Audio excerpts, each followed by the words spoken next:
এখনো আপনার চ্যানেল অনেকে দেখে একটা কথা বলে দেই, সেটা হচ্ছে যে অনেক জায়গাতে এই আওয়ামী লীগ এবং রয়ের যে গোয়েন্দা সংস্থা আছে তারা সংখ্যালঘুদের বাড়ি ঘরে হামলা চালায় তারপরে এই মুসলমানদের উপরে দোষ দেওয়ার একটা চেষ্টা করতে পারে। সো আমি বলবো যে মুসলমানদের এলাকায় যেসব সংখ্যালঘু আছে আপনারা প্রয়োজনে তাদের বাড়িঘর তাদের মন্দিরগুলো পাহারা দিবেন। যদি আওয়ামী লীগ কলেজ যা মনে চায় তাই করেন।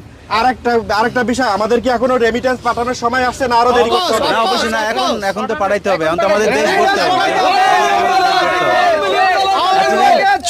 চোর মুক্ত হয়েছে বাংলাদেশ, চোর মুক্ত হয়েছে, এখন আমরা মুক্ত হয়েছে, কিন্তু উনি যে সেনাবাহিনী রেখে গেছে ওনাদের রয়্যাল এজেন্ট কেসে আছে কিনা আমরা জানি না।